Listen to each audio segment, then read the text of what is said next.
Hey guys, I wanted to revisit a topic that I had done about how in anorexia you can become very focused on your image, and, with vlogging, there are some people who seem to go out of their way to demonstrate their thinness, spaghetti straps in December, that kind of thing.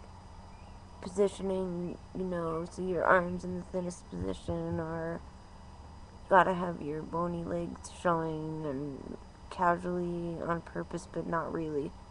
I actually made another video on this, so I'm gonna stick that in the middle of this one. And then, I was wondering if we could have some further dialogue on this. I've gotten some messages about it, and, I've seen a couple video responses now. And I think this is an issue that everybody in the ED community should be addressing or talking about. So I was thinking we should have a round table about it and everybody share their thoughts. So let me stick that video in here, and then I'll have some afterthoughts.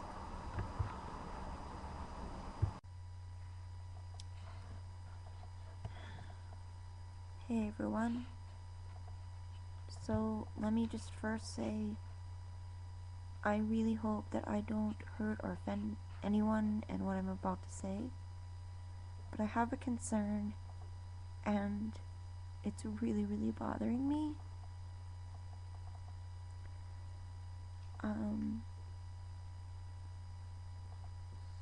There seems to be an uncanny prevalence of anorexic vloggers who seem to need to have a remarkably thin exposed bone on display. And I know, like, from a lot of research, and I know from a lot of memoirs and things that, one of the things about, a lot of anorexics will communicate, they suffer in silence, but at least their body speaks for their suffering, whatever.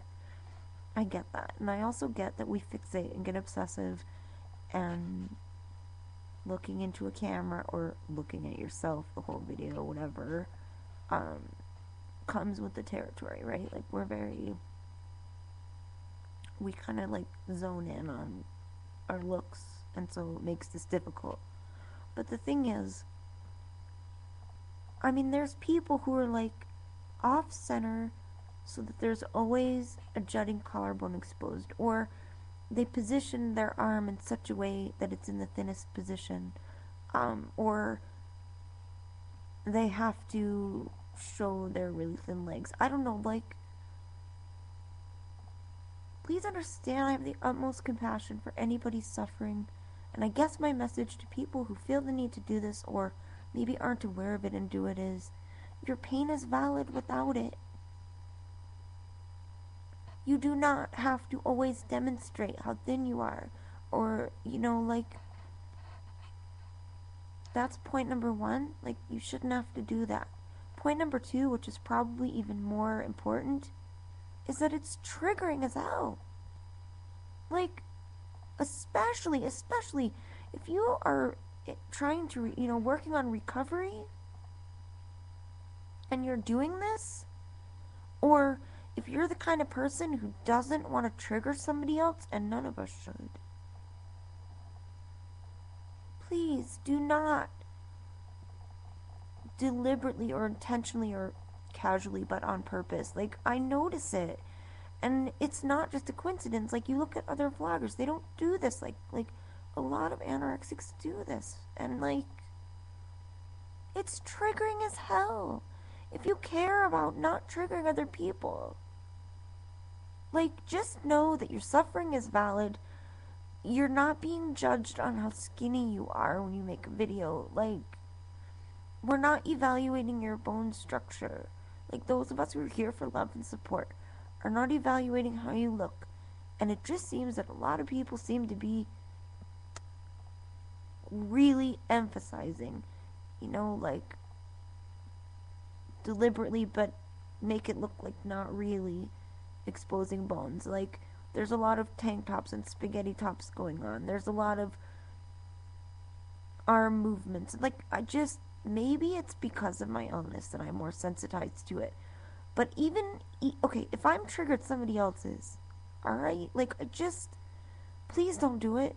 Please don't do it because it bothers people. And just know that even if you don't have, like, really thin bones showing, your pain is valid, your story is valid, you have just as much love and respect and compassion without needing to do that. And remember that it does trigger others who are suffering. So enough said. I hope you guys don't hate me for saying this. It really, really bothers me and it concerns me.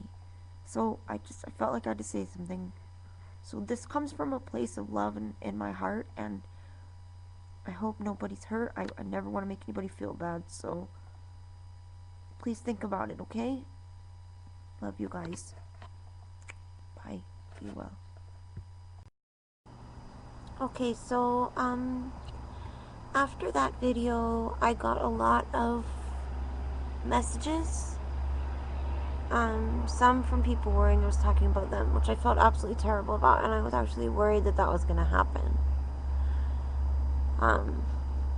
But I did feel it needed to be addressed. So, and I also heard from a lot of people who were like, yes, I've noticed this too.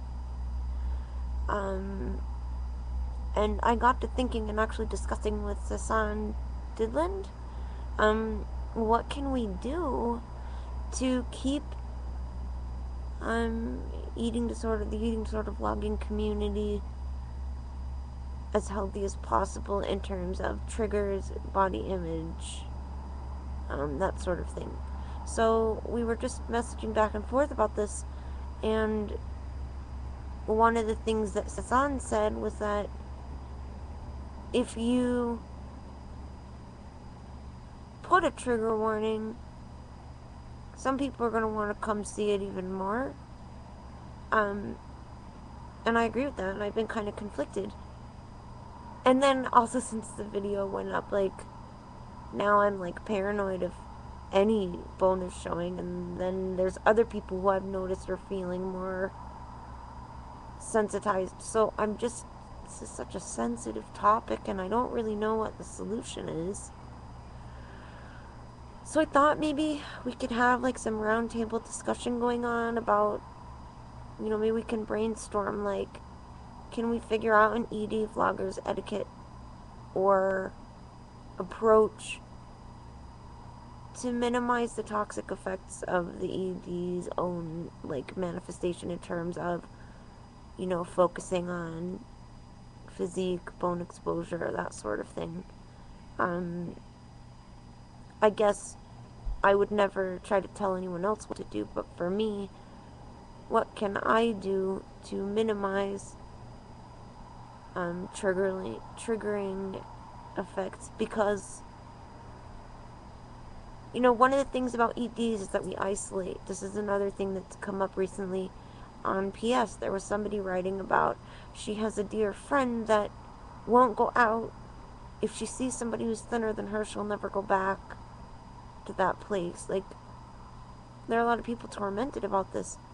And also, inpatient, there's a lot of competition going on with, like, who's the sickest and thinnest. And obviously, body focusing is really, really big on this. And so, in making videos, it becomes a poignant topic. Also, in recovery, people may not want to watch things because they don't want to be triggered. Or, comparing themselves to the person on film or whatever. So I don't know if there's a solution at all, but let's talk about it and see if we can brainstorm about how we can keep this a minimally negative space. And is this even a good idea? Am I overthinking it? Like, I don't know, I just got more feedback and I wanted to address that. So this is going to be all out of sync because it's on my webcam. I apologize. So yeah, let's talk about this. Pretty please, whoever you are, please come post a comment, an opinion, make a video response, whatever moves you. And much love, everybody. Be well. Bye.